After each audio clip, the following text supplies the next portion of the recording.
So you say never drink tap water. Why?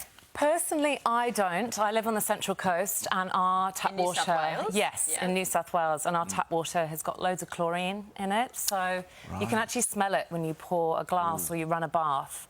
So I filter all my water. There's also lots of chemicals. I think we know there's been quite a lot in the media at the moment about the importance of filtering our water.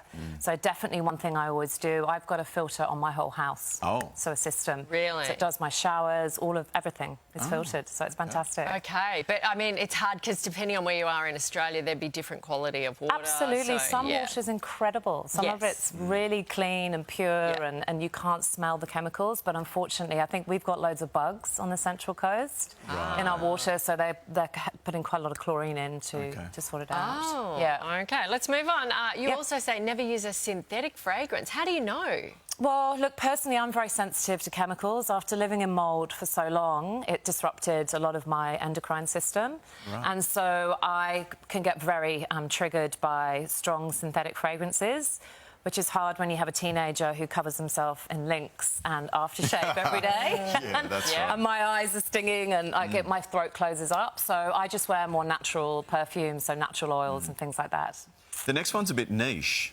Raw kale. You don't eat it. Why? It's controversial. So, look, kale obviously has lots of health benefits, but it's quite hard for us to digest. We're not cows. Like, cows digest grass really well. Kale can be very hard to break down in the gut. It's also very heavily sprayed with pesticides. So it's not the best thing for us to eat raw. Best to really clean it and cook it and eat it when it's heated is much better. We can digest it. Or choose something else. Or choose something else, exactly. You never sleep with your phone by your bed. OK, so caveat there. I sleep with it near my bed, but always on airplane mode. So our phones can be quite disruptive when we're sleeping, particularly concerning for children who are falling asleep with iPads next to them with Wi-Fi on or Bluetooth, or the teenagers with mobile phones under their heads. Apple do actually say, as a part of their disclaimer, don't have your phones as close as we're having them to us. So particularly when you're sleeping, airplane mode is fantastic. OK, good to know. Last one. Don't take cheap, random supplements. If you've ever been through Facebook or Instagram, you're bombarded by these things. You are. It's a massive, massive industry and business. And I think, you know, you just go into any chemist and there's just such a variety of supplements. And some of them are wonderful and they do incredible things, but a lot of them are full of fillers.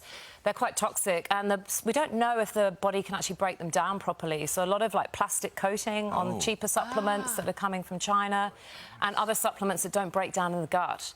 So we really need to be mindful about the type of supplements we're taking and not unnecessarily take them. We don't need to take too many unless we know what our body needs. Try and get it from our food if we can. Yeah, absolutely. Food is always number one, and then if you've got deficiencies, then absolutely you must supplement. Yeah, excellent. good idea. Good idea. Thanks, Camilla. Thank you.